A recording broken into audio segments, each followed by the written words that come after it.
Alright, what's up guys? My name is Zach, and today I am driving a 2011 Saab 9.5 Turbo 4. Up front is a 2.0 liter turbocharged inline 4, and down below is a 6-speed manual transmission. Now I am super excited to be driving this Saab 9.5 for several reasons. Mainly the fact that this is one of the final Saabs to be produced, and this is a turbocharged model, so there's quite a bit to love here in today's video. But if you would like to submit your own vehicle and have it reviewed here on the channel, you can head on over to my website, zackpradel.com/submit. It's a quick and easy submission form. It takes under a minute to fill out, and I come out to you. And if you'd like to see all my videos weeks or sometimes months in advance, you can head on over to my Patreon for only $5 a month. But let's get back to that 2.0 liter turbo under the hood. Well, that is a GM engine. However, GM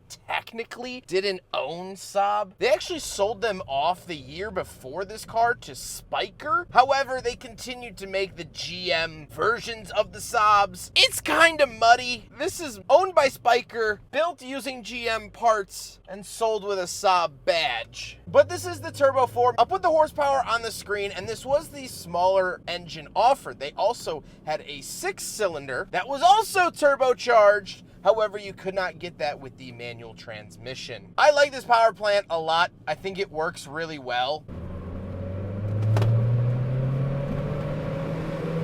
And it's still quick enough. That was revving it out. It's not super loud, so you probably didn't hear much, but that was going up to the top of second. It's quick, it's peppy. I can only imagine the V6 is even more quickier and more peppier, but it's a nice driving experience. It feels relatively premium, and I like that a lot. This engine also is the biopower engine, just meaning it can run off of E85, and if you go into the gauge cluster, it'll actually tell you what percentage of E85 you're running. Very, very cool, and some cool GM tech at the time. However, they didn't call it flex fuel, they called it biopower. Now, like I said, paired to it is a 6-speed manual transmission. This was kind of a rare option here, and it could only be had with the front-wheel drive and Turbo 4, but I like it a lot. It is a little stiff around the edges. It's a little bit less forgiving than what you would find in like a Japanese, or even still in the era German counterpart. However, I like it, and you'll recognize this shift knob because it was also shared in the Buick Regal / really Opel review that we did a few years ago. Last but not least, as I mentioned, it is front-wheel drive. However, you could find Saab 9.5s in this era in all-wheel drive. So if you want that, that certainly is an option. How does it feel to drive the Saab 9.5? Well, it's an interesting mix of luxury and sporty, because you do have a Turbo 4, and you do have a manual transmission, which is fun, it's entertaining to drive, but also you do have a lot of more luxury touch points. So Saab was always kind of good at riding that fine line of luxury and sportiness, and I think up till the bitter end, the Saab 9.5 was able to accomplish that goal. Visibility is okay. You do have slightly lower side windows, which doesn't help, and you have a rear sloping roof line, so that doesn't help the rear visibility. Ride quality is okay, but this also has over 160,000 miles on it, so I can't judge it too much. With that out of the way, let's talk about the interior. Well, in front of me, I have a bunch of physical gauges and a digital screen. Off to the left is our tachometer. Off to the right is coolant temperature, fuel, and boost pressure. And then in the center, we get a speedometer, but we also get a little information screen. But right now, I have it set to a digital speedometer, which operates like a gauge you would see in a fighter jet. This is one of the coolest, if not the coolest speedometer I have ever seen in a car. I feel like I'm in Top Gun driving this with this screen. This is absolutely phenomenal and so cool. On the steering wheel on the left, we do have our cruise control settings, and off to the right, we have our volume, skip track, source. And off to the left, we do have a climate vent, headlight switch, and gauge dimmer switch. If you're a GM fan, you'll notice these pretty quickly. And moving on to the door, we have the power mirrors tucked up in the corner. Then we have the latch to get in and out, and we have our power windows. Moving into the center, we get more climate vents along with our hazard switch, child locks, and central locking and unlocking. Our radio, this also has this green layout. I love this, very fighter jet-y. And off to the left, we do have a very nice button for our night panel. So if you're unfamiliar with night panel, Saab did this for quite a few years. When you hit this, it turns off all of the unnecessary gauges for driving at night. This is allegedly for safety, so you can better focus on the road. However, what ends up happening is you also just feel like a fighter pilot going dark. And I love that. It is such a cool experience. Then we have our radio and climate controls all mixed together. So there's a lot of buttons here. This was kind of the trend for the 2000s, was to have a lot of buttons. We also have a CD player mixed in here. And we do have dual zone climate down at the very bottom, which is very nice. We have fan speed, which has these little LED lights, again, that build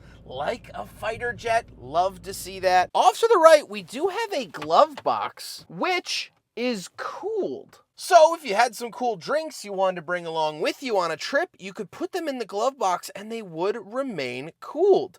Very, very weird, but very interesting. And then moving into the center, we have our traction control off, power parking brake, the shifter, and the start-stop button. So even though they transitioned to push to start, they still maintained the ignition switch down low, like it was in previous years, although you had to turn the key down here. Now you just push the button. Then we do have openable cup holders. We will do a big friggin' bottle test, and unfortunately it fails. It comes very, very close to passing, but alas, it does not. We also have a 12-volt outlet / cigarette lighter, center console, and the seats. The seats are leather. They're pretty nondescript. I don't know if I saw these outside the car, I would pick out the fact that they're from a Saab 9.5. They're comfortable enough. They're doing the job, and I don't have any complaints. However, speaking of seats, we do have back seats, so let's go do a back seat review. All right, we're in the back of the Saab 9.5 from 2011, and this was the larger chassis of sedan that Saab offered. They also had the 9.3, however, it was canceled by the time this car came out. We do have two climate vents back here. We do have a center armrest that folds down, two cup holders in there, and a little bit of storage. But the big story is that my knees have plenty of space. My head has a decent amount of space. I'm 5'11", not a small guy. If I slouch down a little bit, it has obviously more space. So if you're over 6 foot, you might struggle a little bit back here just in terms of headroom, but knee room is absolutely wonderful. So you can adjust your seating position, and I think that you're going to be pretty comfortable. Other than that, nothing too crazy. Again, this was the larger chassis compared to the 9.3, so I would expect a little bit more space, and I get it. I don't know why my camera died, but let's go take a look at the trunk. All right, around the back of the Saab 9.5, we do have a trunk popper here. However, if you'll notice, this is actually an SUV icon on it, so I guess they were saving money. Once we are back here, we do have plenty of space. Again, the 9.5 was the larger chassis of sedan, so plenty of space and things to love in there. You can pull that down for some little cubby space up in the corners. Again, weird features from Saab. You get these weird corner storage cubbies. Very, very odd. But overall, that is the trunk space of the Saab 9.5. Now we gotta talk about the looks. And this generation, this is the second generation Saab 9.5, only lasted the 2010 to 2012 model years. And really, production ended early 2011. So the 2012s aren't really even 2012s. I think there were a handful that were actually labeled that way, or some people have labeled them that way, but it's not really the truth. So this body style does slightly look new age. It does look like they're concept vehicles, and there were plans to build these well into the 2010s. There was apparently a liftback or hatchback option that Spyker wanted to do, but alas, they still had issues and people weren't buying them, so Saab went out of business not too long afterwards. But with all that being said, let's get on to my final thoughts. What do I think driving the 2011 Saab 9.5 Turbo 4? Well, this driving experience has been great. I really like the manual transmission. I like the Turbo 4. I would imagine the V6 is even better, which is just cherries on top. I love that Saab kept its weirdness even in this transitional end-of-life era. It has that weird speedometer. It has the night panel. The start button is still down low, even though that's a GM part that you'd see on an equivalent year Cadillac or Buick, they still took the time and effort to put it in the spot that Saab owners were used to. I like that little touch. It looks different. Although this rides on the same platform as like the Malibu, this doesn't look like a Malibu with a Saab badge at the front. I like that. I like that Saab kept its individuality even in hospice. So driving this has been a fun, unique experience, and I was so thankful that I was able to take you guys through a tour of a car that they only made about 11,000 of, which in the grand scheme of things is not that many, this second gen 9.5.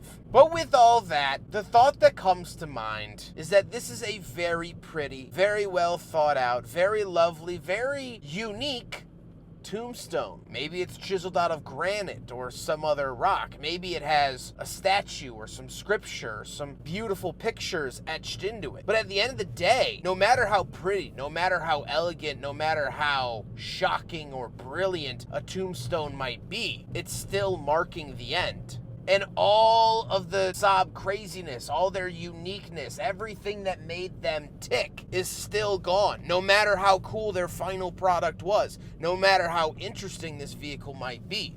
You know, I'm always fascinated by the fact I live in Chicago, and out in one of the suburbs is Al Capone's grave. And it always baffles my mind at how relatively unremarkable it is. Every story has an end. The big gangster, the most famous gangster in history, all the stories, all of the legends, all of the documentaries and short series that have been around Al Capone, the big man, it all ends right here. It all ends in a tiny little grave in a Chicago suburb that's driven by more than it's stopped in. That's how I feel about this Saab 9.5. The amazing history of Saab, their innovation, their safety standards, their brilliance all gets boiled down to this. This is their last touchstone. This is their last marking on the automotive world. This is the period at the end of a sentence. And although that might be the case, I have to say, it's not too shabby looking. I hope you guys enjoyed the video. Huge thank you to Jake for letting me borrow his Saab 9.5 for today's video. Jake has been absolutely wonderful to work with. He bought this on Cars and Bids, which is pretty cool. If you saw that listing, this is that. I appreciate him fitting me into his schedule, and I hope to work with him again in the future. But I hope you guys enjoyed the video. Don't forget to rate the video, comment on the video, and subscribe if you really liked it. Take care, guys.